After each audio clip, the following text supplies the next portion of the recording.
Hi, Kat Crawford. I just wanted to share something for World Read Aloud Day with you. And the book that I picked up is Concrete Rose. It's Angie Thomas's new book. You might recognize her from The Hate You Give, which is a phenomenal book and movie. And I'm going to read a little bit from the jacket just to give some context, because we're actually going to dive into chapter 3 for our reading today. If there's one thing 17-year-old Maverick Carter knows, it's that a real man takes care of his family. As the son of a former gang legend, Mav does the thing he knows, dealing for the King Lords. With this money, he can help his mom, who works 2 jobs while his dad's in prison. Life's not perfect, but with a fly girlfriend and a cousin who always has his back, Mav's got everything under control. Until, that is, Maverick finds out he's a father. So Maverick is asked to go to the clinic to meet up with a kind of a hookup that he had a couple months back, and they're doing a DNA test. And he finds out he's the father of the baby. And the mom decides that she is going to take off. So here's where we pick up. That trifling heifer, and I don't mean Aisha, Ma says. I mean her mama. Ma ain't stopped fussing since we left the clinic. At first, I thought Aisha and Miss Robinson stepped outside. Nah, they left. One of the nurses said she pointed out that they were leaving the car seat. Miss Robinson told her, "We don't need it anymore," and shoved Aisha out the door. We went straight to their house. I banged on the doors, looked through the windows. Nobody answered. We had no choice but to bring little man home with us. I climbed our porch steps, carrying him in his car seat. He's so caught up in the toys dangling from the handle that he don't know his mama left him like he nothing.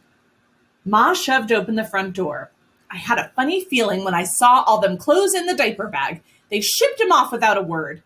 I set the car seat on the coffee table. What the hell happened? For real, man.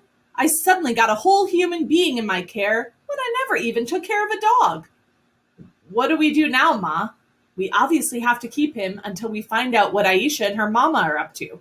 This might be for a weekend, but as trifling as they are.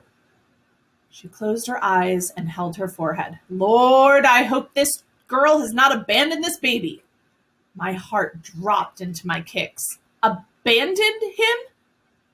What am I supposed to do? You're gonna do whatever you have to do, Maverick, she says. That's what being a parent means. Your child is now your responsibility. You'll be changing his diapers. You'll be feeding him. You'll be dealing with him in the middle of the night. You had my whole life turned upside down, and she didn't care. That's Ma for you. Granny says when she came into the world ready for whatever. When things fall apart, she's quick to grab the pieces and make something new out of them. Are you listening to me? She asks. I scratched my cornrows. I hear you. I said, are you listening? There's a difference. I'm listening, Ma. Good. They left enough diapers and formula for the last weekend. I'll call your aunt, Nita, to see if they have any of Adrina's old crib and stuff. We can set it up in your room. My room? You gonna keep me awake? She set her hands on her hip. Who else is he supposed to keep awake?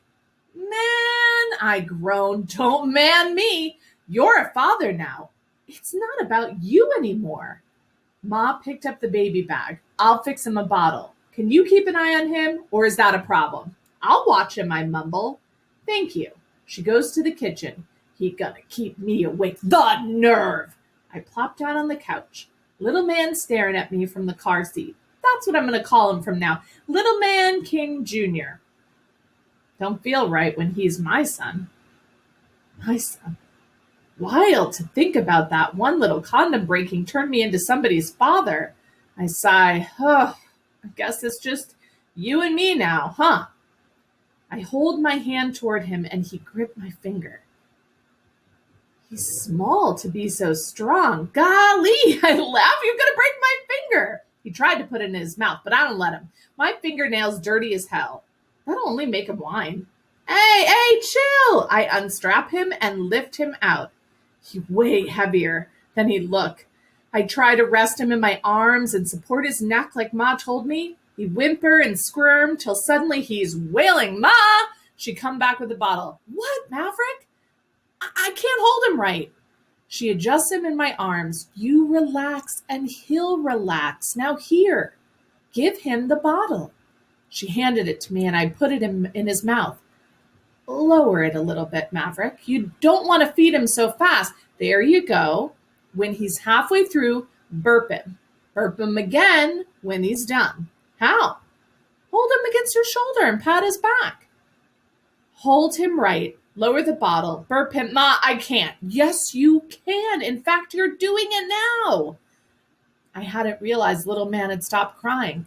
He sucked the bottle and gripped my shirt, staring up at me. I look at him. Look at him. Yeah, I see me. Ain't no denying he's mine. More than that, I see my son. My heart ballooned in my chest.